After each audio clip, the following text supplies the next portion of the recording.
우리 함께 하나님 말씀 보시겠습니다. 요한복음 3장 16절입니다. 요한복음 3장 16절, 잘 아시는 구절이시기도 하고 또 한 절밖에 안 되니 우리 함께 합독하도록 하겠습니다. 요한복음 3장 16절입니다. 하나님이 세상을 이처럼 사랑하사 독생자를 주셨으니 이는 그를 믿는 자마다 멸망하지 않고 영생을 얻게 하려 하심이라. 아멘. 우리가 기독교에 속해 있는데 기독교인이다, 그리스도인이다 이렇게 이야기하는데 기독교를 기독교답게 또 그리스도인을 그리스도인답게 만드는 것이 무엇일까? 가끔 이제 이런 생각을 해보게 됩니다. 이런 것들에 대해서 이제 대답하기 위해서는 기독교가 다른 종교와 어떤 것이 다른가? 기독교만 가지고 있는 것이 무엇일까를 생각해 보면 우리가 그 대답을 알 수 있기도 합니다. 기독교는 독특한 그런 성부 하나님과 성령 하나님에 대한 고백을 가지고 있습니다. 그런데 사실 그러한 성부 하나님과 성령 하나님에 대한 고백이 다른 종교와의 그런 관계에 있어서 크게 어려움을 가지고 오지는 않습니다. 사람들이 기독교를 독선적이라고 말하기도 하는데 그렇게 말하는 이유는 성자 하나님, 즉 예수 그리스도에 대한 교리, 우리 믿음의 신앙의 고백 때문에 그렇습니다.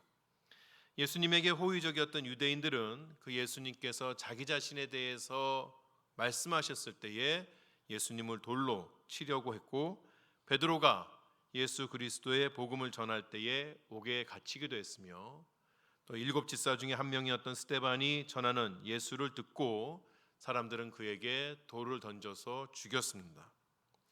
로마 제국은 유대교를 탄압하지 않고 인정해줬지만 예수교는 탄압했으며 그 이후로도 예수의 십자가가 전해지는 곳에는 순교의 피가 흘려야만 했습니다. 예수의 복음은 항상 세상에는 거리끼는 것이었고 미련한 것이었습니다. 다른 어떤 것 때문이 아니라 바로 예수 때문에 그렇습니다. 기독교가 가지는 예수에 대한 신앙 고백은 기독교의 정수이면서 다른 종교와 기독교를 분리하는 매우 독특한 요소라고 말할 수가 있습니다. 그래서 사도신경에 있어서도 이 예수에 대한 고백이 가장 중요하고 우리가 분량만 보아도 사도신경의 절반 이상을 차지하는 것을 볼 수가 있습니다. 하지만 교회 밖에 있는 사람들은 그렇다 쳐도 교회 안에 스스로를 예수를 믿는 신자라고 말하는 사람들까지도 예수님에 대한 분명하고 날카로운 지식을 다루는 것을 그렇게 좋아하지는 않습니다. 남침내 신학교의 알버트 몰로 박사는 기독교 내에서도 최소주의에 영향이 많다고 그렇게 이야기를 합니다. 최소주의, 영어로는 미니멀리즘입니다. 우리가 일반적으로 대하는 그런 미니멀리즘이라는 것은 집안에 여러 가지 가득가득 쌓아놓지 않고 딱 필요한 것만 가지고 사는 최소주의를 이야기합니다. 또는 삶에 있어서도 매우 단순한 그러한 생활 방식을 가지고 사는 것을 최소주의라고 이야기합니다. 그런데 이런 생각의 또 삶의 그 태도의 배경에 있어서는 근본적이고 이론적인 문제는 뒤로 미루고 당장 오늘 나에게 필요한 일만 결정해서 하고자 하는 생각이 있습니다. 삶에 에너지가 있는데 그 에너지의 사용을 최대한 줄여서 꼭 필요한 것만 하자고는 그러한 생각들이 그 뒷면에 있는 것입니다. 이런 최소주의가 항상 나쁜 것만은 아닌 것이죠. 우리 삶에 있어서는 때로는 필요하지 않은 것들이 너무 몰두하면서 삶을 피곤하게 만드는 또는 그 삶에 가지고 있는 것들을 낭비하는 측면들이 있습니다. 그런데 이 최소주의가 교회 안에 들어오게 될 때에 문제를 일으킬 수 있다는 것이죠. 어떠한 문제냐? 우리도 가끔 이런 생각을 하게끔 됩니다. 신앙생활하는데 꼭 성경 공부해야만 합니까? 복잡한 신학 공부나 또는 교리적인 공부 쩍쩍한다고 이렇게 이야기하죠. 쩍쩍하면서 그렇게 신앙생활을 해야만 하는 것입니까?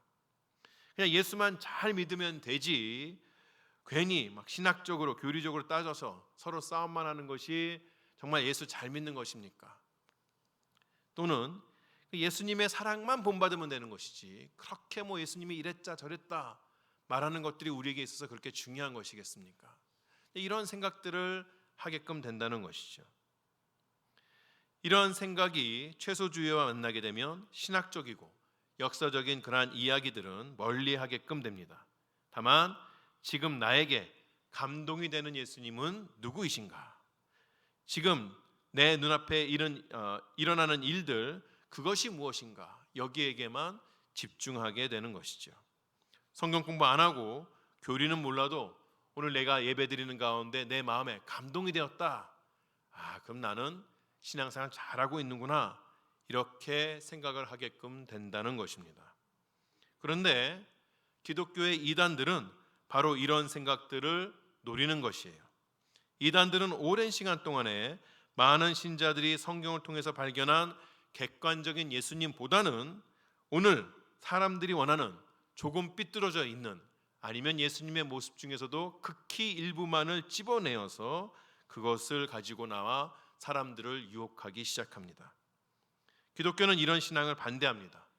우리가 믿는 예수님은 아담의 때로부터 하나님께서 일관되게 계시해 주시고 구약 시대 동안에 그 계시를 받았던 구약의 백성들이 기다려왔으며 하나님의 때가 되어서 이 땅에 내려와 육신을 입고 구원의 사역을 완성하신 바로 그 예수님을 믿는 것입니다. 우리는 그 예수가 아닌 다른 예수를 믿어서는 안 되는 것이죠. 이 세상에 다른 예수가 있습니까? 많습니다. 교회 내에도 많습니다.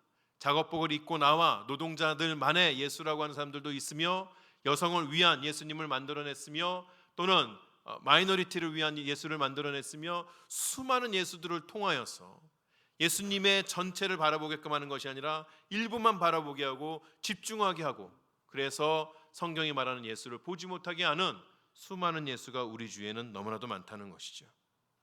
우리 신앙의 핵심은 그렇기 때문에 우리가 믿는 예수가 과연 어떠한 예수인가 그것으로 말미암아 판명된다고 이야기할 수 있습니다. 사도신경이 말하는 성자 하나님 예수 그리스도의 첫 번째 특징은 바로 독생자라는 것입니다. 예수님께서 하나님의 독생자라는 것은 하나님께는 다른 어떤 자녀도 없다는 뜻입니다. 이 독생자는 외아들과는 조금 구분이 되는 것이죠. 외아들은 어떤 존재입니까? 딸이 많아도 아들이 하나면 외아들인 것이죠. 그렇지만 예수님은 독생자이십니다. 딸이건 아들이건 하나님에게 있어서 아들은 자녀는 오직 예수 한 분뿐이라는 것입니다. 여기에서 예수님이 아들이라는 것 때문에 그의 신성에 대해서 인정하지 않는 사람들도 있었습니다. 그들은 예수님이 사실은 신이 아니고 성부 하나님이 만들어낸 하나의 피조물에 불과하다고 가장 귀한 피조물에 불과하다고 이야기하는 사람이 있었습니다. 또는 수많은 인간들 중에서 그 누구도 받지 못한 특별한 영감을 받은 그러한 존재라고 말하는 사람도 있었던 것이죠. 그러나 성자 하나님은 이 땅에 오신 육신을 입으실 때에 자기의 신성, 즉 하나님 되심을 포기하지 않으셨습니다. 오히려 아무도 보지 못했던 그 하나님을 육신을 입고 이 땅에 오심으로 인하여서 이 땅에 사는 사람이 하나님이 누구이신지를 제대로 알 수 있도록 해 주신 것이에요.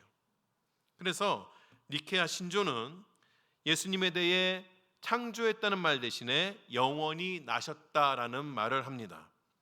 영원히 나셨다는 말도 우리가 좀 이해할 필요가 있습니다. 우리 사람들은 다 시간의 개념 속에 시간 안에서 살아가고 있는 존재입니다. 그렇기 때문에 우리에게는 과거도 있고 현재도 있고 미래도 있는 것이죠. 모든 것이 다 시간을 두고 설명이 되어야 합니다. 아버지와 아들과의 관계에 있어서도 아들은 아버지의 인생의 어느 한 시점에 태어나는 존재입니다. 그렇죠? 아버지보다 먼저 태어나는 아들이 있나요? 사실 그런 것은 있을 수가 없는 것이죠. 하지만 하나님은 그렇지 않습니다. 하나님은 시간의 개념, 시간의 굴레를 뛰어넘으시는 분입니다. 하나님에게는 과거나 현재나 미래라는 것이 없고 늘 현재일 뿐이죠. 그렇기 때문에 우리 눈으로 보기에는 과거의 하나님, 현재의 하나님, 미래의 하나님은 항상 동일한 하나님이십니다.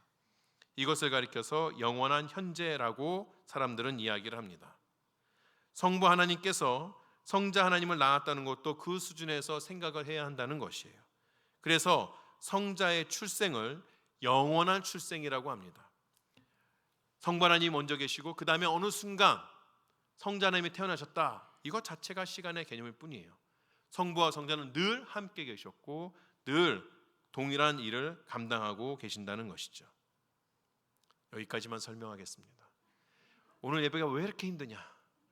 갑자기 안 하던 율동을 시키질 않나? 무슨 영원한 현재, 영원한 출생, 무슨 최소주의 이런 거 얘기하지 않나? 너무 힘들다. 제가 말을 하면서 중간쯤에 자신이 없어졌습니다. 여러분의 눈이 슬슬 내려가는 것을 보면서 그만해야겠다. 성경도 여기까지만 말합니다. 왜 그럴까요? 더 설명해 봐야 이해하지 못하는 것이에요. 하나님, 우리가 하나님을 다 이해하게 해주세요. 어떻게 가능합니까? 그것이 가능하면 하나님이 아니십니다.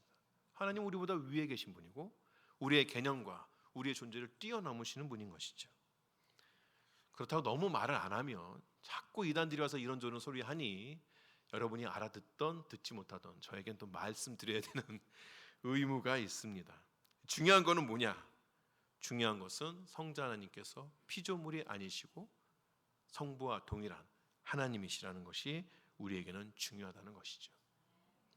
이렇게 예수님께서 하나님의 유일하신 아들이라는 것, 독생자라는 것은 그것을 우리가 생각하게 될 때 가장 먼저 우리로 하여금 생각나게 하는 것은 하나님에게 있어서 세상의 어떤 것과도 바꿀 수 없는 매우 귀중한 존재가 예수님이라는 것이에요. 예수님은 하나님으로부터 비교할 수 없을 만큼의 많은 사랑을 받으시는 분이십니다.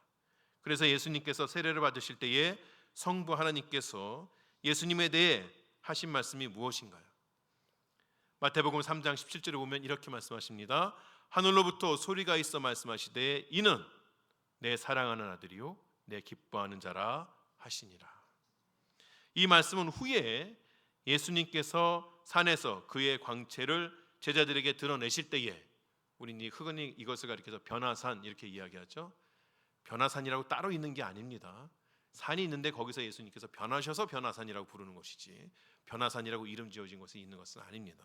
어쨌든 그곳에서 예수님께서 그의 광채를 드러내실 때에 그때에 놀라는 그 모습에 놀라는 제자들에게 하나님께서 다시 한번 말씀하십니다. 하나님께서 사람들에게 성자 하나님이 성부 하나님에게 어떤 존재냐고 물어보신다면 하나님은 바로 이 표현으로 설명하시는 것이에요. 내 사랑하는 아들이요 내 기뻐하는 자라. 예수님은 성부 하나님께 매우 특별하고 귀중한 존재라는 것이에요. 그런데 이렇게 귀한 성자 하나님을 성부 하나님께서는 왜 이 땅으로 보내셨을까요? 왜 성자 하나님은 그 뜻을 거르지 아니하고 순종함으로써 그 높으신 분이 연약한 인간의 몸을 입으셨을까요? 하나님께서는 그 이유를 성자 하나님의 이름을 통하여서 우리에게 알려줍니다. 마태복음 1장 21절 아들을 낳으리니 이름을 예수라 하라. 이는 그가 자기 백성을 그들의 죄에서 구원할 자이심이라 하니라. 이 말은 천사가 예수님의 육신의 아버지인 요셉에게 주신 말씀입니다. 이때에 태어난 아기의 이름도 예수라 하라 지어주신 것이죠. 천사가 하나님께서 지어주신 예수라는 이름을 요셉에게 알려주는 것입니다. 그 이름은 하나님은 구원이시다라는 뜻을 가진 구약의 이름 여호수아가 헬라어로 번역된 것입니다. 구약 성경에 우리가 보게 되면 여호수아가 나오고 호세아가 나오는데 다 같은 뜻입니다. 하나님은 우리의 구원이시다.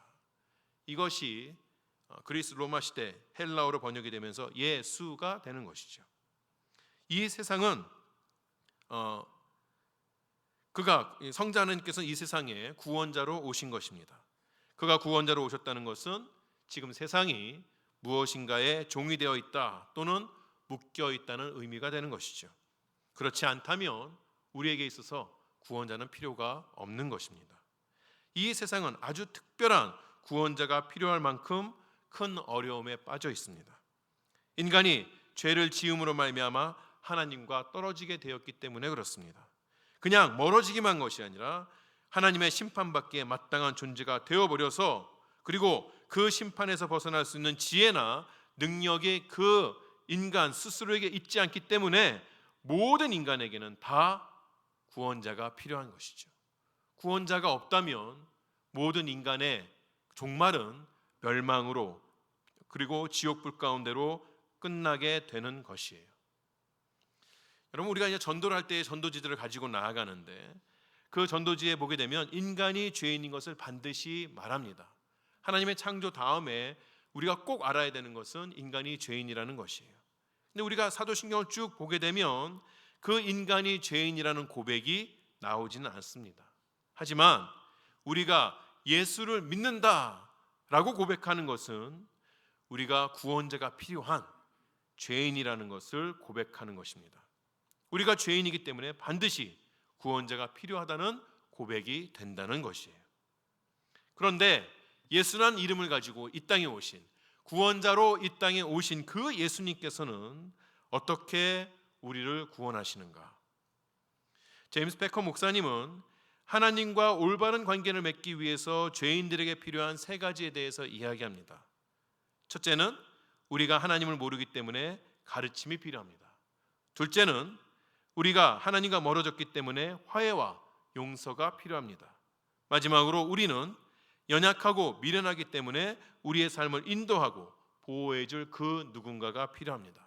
죄인이 하나님과 가까이 가게 되고 또 그와 함께 살기 위해서는 이 세 가지가 반드시 필요하다는 것이에요.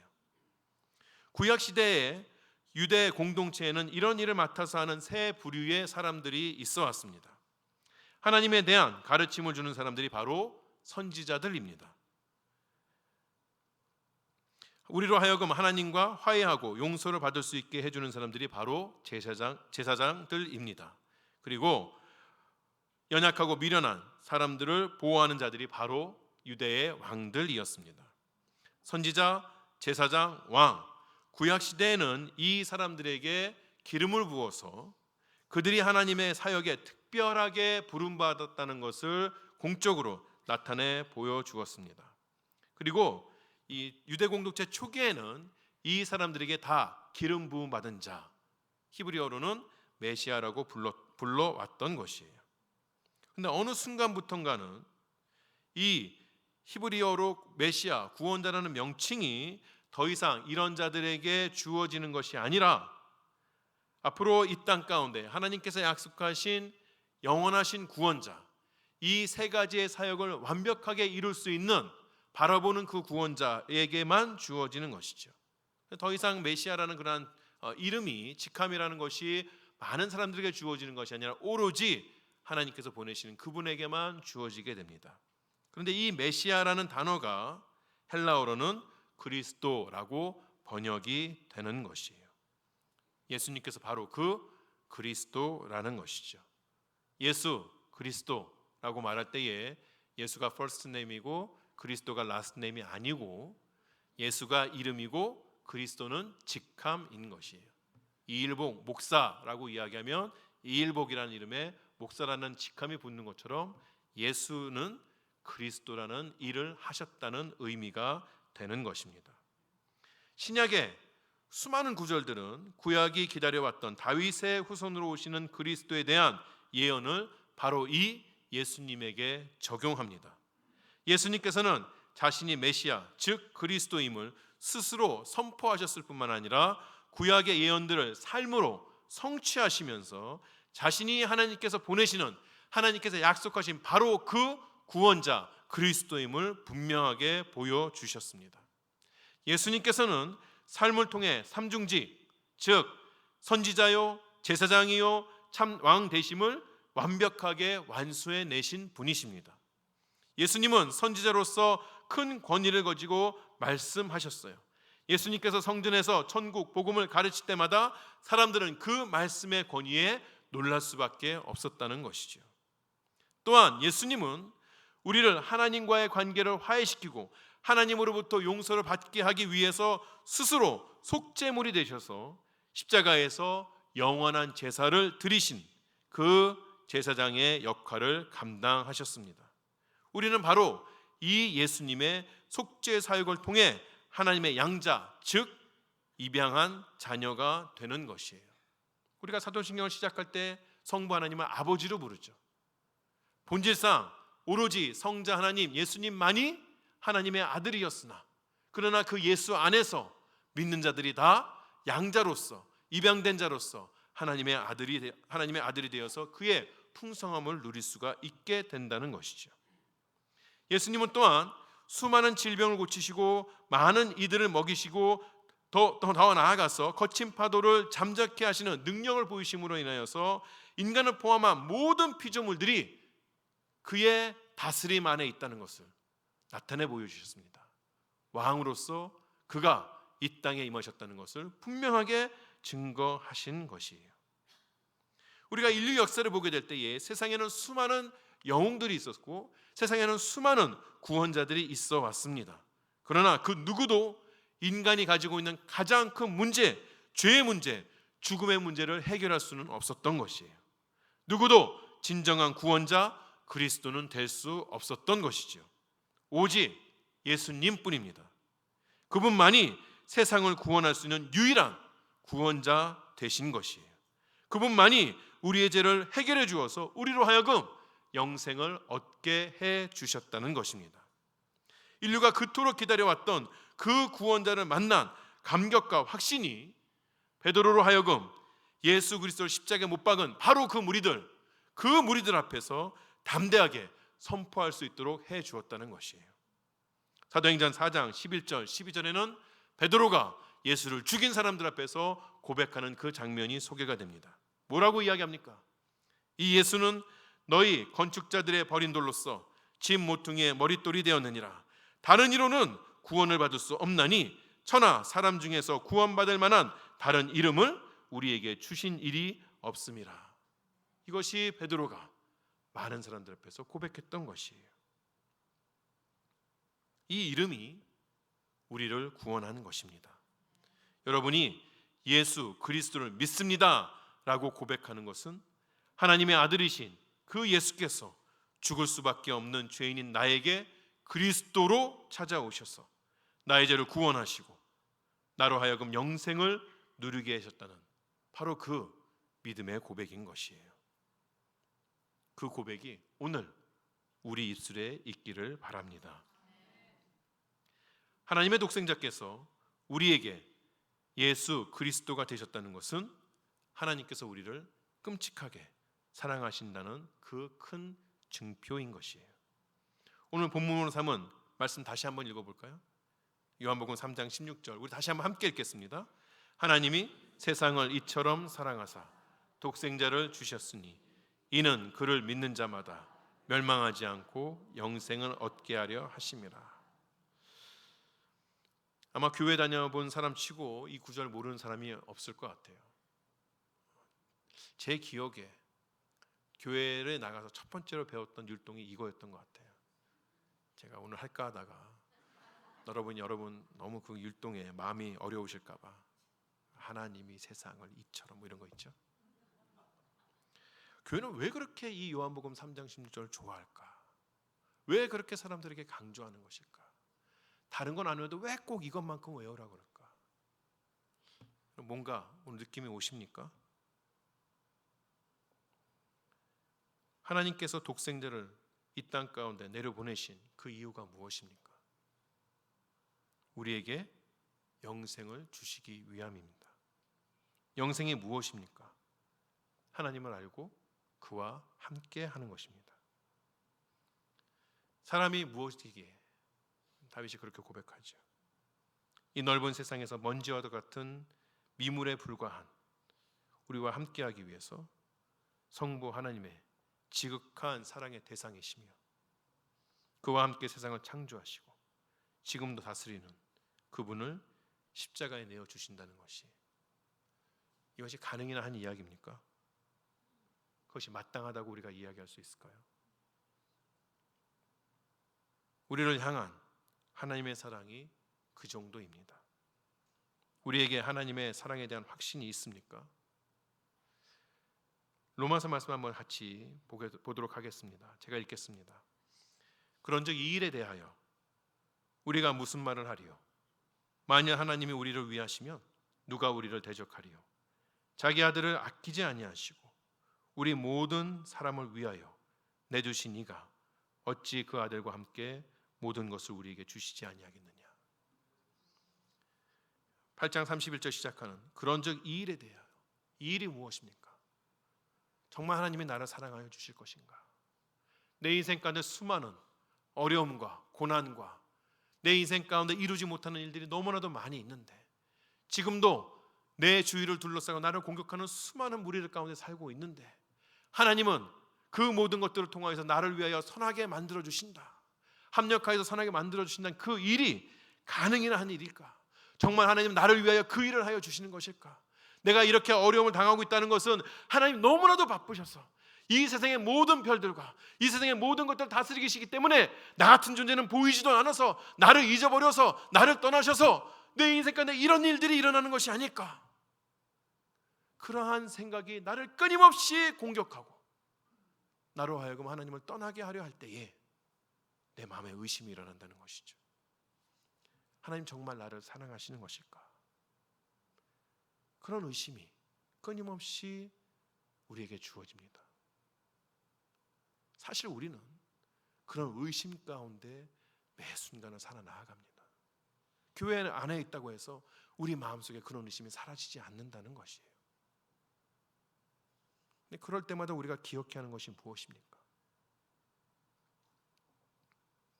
자기 아들을 아끼지 아니하시고 우리 모든 사람을 위하여 내주신 이가 어찌 그 아들과 함께 모든 것을 우리에게 주시지 않겠는가? 하나님의 지극하신 사랑과 은혜가 우리에게 주어지지 않는다는 것이 오히려 말이 안 된다는 것이죠. 그만큼 하나님께서 우리를 사랑하십니다. 하나님께서 우리를 위하여서 무엇을 더하여야 우리 마음에 그 사랑에 대한 확신이 있겠습니까? 예수님까지 주셨는데 우리는 무엇을 더 해달라고 요구해야만 하는 것일까요? 우리를 향한 하나님의 사랑이 의심될 때마다 예수께서 지신 그 십자가를 기억하신 여러분 되시기 바랍니다. 그리고 하나님의 사랑을 확신하시기 바랍니다. 예수님에 대한 사도신경의 고백 그 첫 구절의 마지막은 그의 주되심으로 끝이 납니다. 우리는 우리의 구원에 대해서 어떠한 대가도 치르지 않았습니다. 정확하게 이야기하면 우리는 우리 구원에서 어떠한 대가도 치를 만한 그런 존재, 능력, 자격도 없는 사람입니다. 그래서 구원은 우리에게 공짜로 주어졌습니다. 하지만 예수님께서 그 값을 다 치르셨습니다. 예수님께서 죄의 노예인 우리를 자신의 피로 사신 것입니다. 우리는 이것을 속죄라고 부릅니다. 이 속죄에 대해서는 사도신경 후반에 십자가에 대해서 이야기할 때 다시 더 자세하게 이야기하도록 하겠습니다. 어쨌든 오늘 우리가 이야기하고자 하는 것은 우리의 주인이 바로 이 예수님이시라는 것이에요. 인간은 자신의 인생의 주인이 자기 자신이 되고 싶어하는 욕망 가운데 삽니다. 인간의 모든 죄라는 것은 결국 내 인생의 주인인 하나님을 몰아내고 그 자리에 자신이 앉고 싶어하는 욕망 때문에 일어나는 것이에요. 물론 겉으로는 그렇게 보이지 않는 경우가 많이 있습니다. 많은 사람들이 여러 종교에 있는 그 신들에게 자신의 삶을 의탁하기도 합니다. 근데 사실 그 신들이라는 것이 무엇입니까?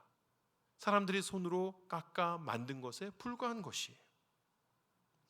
보이는 형상이든 보이지 않는 형상이든 어떤 신이나 어떤 철학이나 어떤 사상이든 다 인간이 자신의 욕망을 채우기 위해서 만들어낸 거짓 신들에 불과한 것이죠. 하나님께서 앉으셔야 하는 그 삶의 주인의 자리에 여러 존재들이 앉아 있는 것처럼 보이지만 사실은 다 하나님과 타락한 인간의 자리 싸움에 불과한 것이에요. 거기에 누가 앉아 있는가? 하나님이 앉아 계신가? 아니면 내가 앉아 있는가? 그 둘 중에 하나라는 것이죠. 이런 하나님의 주인 되심에 대한 싸움은 놀랍게도 예수 그리스도를 주로 고백하는 교회 안에도 있다는 것이에요. 몰로 박사는 이 시대의 많은 그리스도인들이 그리스도를 주님이 아닌 그리스도로만 받아들이기 원한다고 말을 합니다. 그러면서 그는 애리조나에 있는 어떤 한 교회의 사례를 인용을 하고 있어요. 그 교회는 하나님에게, 교회 안에서 하나님에게 더 이상 주님이라는 호칭을 사용하지 않기로 결정을 했습니다. 그들이 말하는 것은 이래요. 주님이라는 칭호는 다른 것들을 지배하는 위계적인 개념을 전달함으로 편견을 부추기는 용어로 전락했다. 우리가 성경에서 발견한 바에 따르면 예수님은 자기 자신을 그런 식으로 주님으로 생각하지 않는다, 이렇게 이야기하는 것이에요. 그들은 교회 안에 있는 권위를 다 제거해야 되고 오로지 하나님은 사랑이시라는 그러한 것만을 강조해야 된다고 이야기하는 것이에요. 말은 그럴듯하죠. 권위가 없는, 권위주의가 없는 교회, 모든 사람이 평등하며 모든 사람이 함께할 수 있는 교회다, 이렇게 이야기하는 것이죠. 하지만 그것은 성경이 말하는 바가 아닙니다. 예수님은 왜 우리의 삶의 주인이 되셔야 하는지를 두 가지로 나누어서 짧게 설명하겠습니다. 첫 번째는 왜 예수님이 우리의 삶의 주인이 되셔야 하느냐? 예수님이 주인이기 때문에 그렇습니다. 너무 뻔한 이야기 같죠? 장금이가 이야기한 것처럼 홍시 맛이 나서 홍시라 그러는데 왜 홍시라고 물어보시나요? 이런 것 같아요. 예수님이 주인이어서 주인이 된다고 하는 그러한 이야기이죠, 사실은. 성경은 끊임없이 그가 우리의 주인이신 것을 증명합니다. 누가복음 2장에 이렇게 이야기합니다. 오늘 다윗의 동네에 너희를 위하여 누가 나셨다? 구주가 뭡니까? 구원하시는 주인이십니다. 구주가 나셨으니 곧 그리스도가 주시니라. 우리에게 주어진 구원은 예수님의 주되심과 분리될 수가 없습니다. 사도 바울이 로마서 10장에서 이렇게 이야기합니다. 내가 만일 내 입으로 예수를 주로 시인하여 또 하나님께서 그를 죽은 자 가운데서 살리신 것을 내 마음에 믿으면 구원을 받으리라. 우리가 구원을 받는 것에 있어서는 예수를 주로 시인하는 것이 반드시 필요하다는 것이에요. 그래서 바울은 고린도전서에서 그리스도께서 우리를 값으로 사셨으니 다시는 사람들의 종이 되지 말고 예수 그리스도를 주인으로 모시라고 신신당부하는 것이에요. 예수님이 우리의 주인이 되셔야 하는 두 번째 이유는 그것이 예수님께서, 하나님께서 우리를 사랑하시고 지키시는 방법이 되시기 때문에 그렇습니다. 사람들은 그냥 내 마음대로 내버려 두는 것이 나를 사랑하는 것이라고 이야기합니다. 누구도 나의 인생을 꼭 속죄하고 쥐어짜서는 안 된다. 내가 하고 싶은 것들을 하게끔 하는 것이 나를 사랑하는 방법이다, 이렇게 이야기하는 것이죠. 우리가 자녀들을 키울 때에 그런 주제로 대화를 하게 되죠. 아빠, 엄마, 나를 더 이상 간섭하지 말고 내 인생 그대로 살게끔, 내가 원하는 대로 살게끔 내버려 두세요. 그게 나를 사랑하는 거예요. 자녀들이 이제 보통 부모들에게 그렇게 이야기하죠. 어느 정도는 일리가 있는 말인 것 같습니다. 어느 정도 자녀가 성장하여서 그가 주체적으로 자기의 삶을 살 수 있게끔 해주는 것이 또 부모로서 해야 하는 일인 것처럼 보입니다. 하지만 준비되지 않은 자녀들을 내버려 두는 것은 그건 사랑이 아니죠. 방치하는 것이죠. 무책임한 것이죠. 하나님 앞에서 우리는 늘 준비되지 못한 어린 아이입니다. 우리가 아무리 오랫동안 인생을 살고 그것을 통하여서 지혜와 능력을 갖추었다고 하여도 삶이라는 큰 숙제 앞에서 우리는 늘 연약하고 어리석고 무지합니다. 목사님, 저는 그렇지 않은 것 같은데요. 혹시 그렇게 생각하시는 분이 있으면 오늘 집에 가셔서 숙제 하나 하시기 바랍니다. 욥기를 딱 펴시고 욥기 38장부터 하나님께서 욥에게 물어보는 그 질문들을 하나하나 읽어보세요. 그것에 대해서 난 다 아는데요, 난 괜찮은데요, 그러시면 그렇게 말씀하실 수 있어요. 그렇지 않다면 인정해야 하는 것이죠. 난 정말 하나님 앞에서 준비되지 못한 어린아이에게 불과한 것이구나. 장엄한 하나님 앞에서 우리는 스스로의 미약함을 경험하게 됩니다. 한 치 앞도 보지 못하고 알지도 못하는 우리가 어떻게 스스로의 인생을 책임질 수가 있습니까? 그럼에도 불구하고 내 인생 내가 알아서 할게요 라고 덤비니까 자꾸 우리가 어려움을 당하게끔 되는 것이에요. 우리 인생이 자꾸 불행해지는 것입니다. 우리 믿음의 선진들은 하나님께 자기의 삶을 의탁했습니다. 주인 되심을 인정했던 것이에요. 하이델베르그 요리문답 시작 첫 번째 그 시작이 이렇게 시작이 됩니다. 저는 이것을 너무너무 좋아해요. 제가 이것을 읽고 얼마나 마음에 감동이 됐는지 몰라요. 1문 살아서나 죽어서나 당신의 유일한 위로는 무엇입니까? 답 살아서나 죽어서나 나는 나의 것이 아니요 몸도 영혼도 나의 신실하신 구주 예수 그리스도의 것입니다. 내 인생 내가 책임지면 그것만큼 불행하고 그것만큼 불안한 일이 없습니다. 죽어서 어떻게 될지 모르는 내 인생 내가 책임져야 된다면 내 인생은 늘 어려운 가운데 살고 말 것이에요. 그러나 살아서나 죽어서나 내 인생 나의 것이 아니라는 것이죠. 예수님께서 우리의 삶의 주인 되어 주심이 우리 삶에 있어서는 가장 큰 위로이고 가장 큰 평안이라는 것입니다. 우리의 귀한 삶이 미약한 우리의 손에 달려있지 않고 그 삶이 우리의 욕망에 휘둘리지 않고 예수님께서 우리의 삶의 주인이 되어주셔서 우리를 다스리고 인도하시는 것이 우리 인생에 있어서는 가장 큰 복이 된다는 것이에요. 우리 인생의 주인 되심을 예수님께 드려야 하는 것이죠. 여러분 아까 찬송하셨죠? 찬양하셨죠? 갑자기 또 생각이 안 나네요. 아까 생각이 났네. 나의 삶의 한 자리, 가장 중요한 자리, 그 자리를 하나님 앞에 드릴 수가 있어야 하는 것이에요. 우리가 그분께 온전히 드릴 때에 그분은 우리에게 평안과 행복을 주십니다. 사람들은 자꾸 예수님이 우리의 주 되신다 하니 예수님을 우리 영화에나 보았던 어떤 노예의 주인처럼 그렇게 생각해요. 내 삶을 휘두르고 나를 착취하고 탄압하려고 하는 그러한 주인으로 생각하는 것이죠. 아닌 것이에요. 예수님은 우리의 삶을 가지고 계시지만 그 삶을 우리를 위해 만들어 나아가시는 선한 목자이시며 선한 주인이 되어주시는 분이죠. 사랑하는 세미한 성도 여러분, 하나님의 독생자가 우리를 위한 구원자가 되어주심은 우리를 향한 지극한 사랑의 표현입니다. 자신의 생명을 내어주시기까지 사랑하신 그분이 우리의 삶을 다스리신다면, 전능하신 능력과 지혜로 우리의 삶을 가꾸어 주신다면 그것보다 큰 복이 어디에 있겠습니까? 오늘 그분께 삶을 내어드리는 헌신이 있기를 바랍니다. 그 헌신이 우리의 삶을 더욱 아름답고 풍성하게 만들 것입니다. 이번 한 주간도 우리 삶의 주인 되시는 그 예수 그리스도의 인도하심을 따라 사는 복된 날이 되기를 주의 이름으로 축원합니다. 기도하시겠습니다.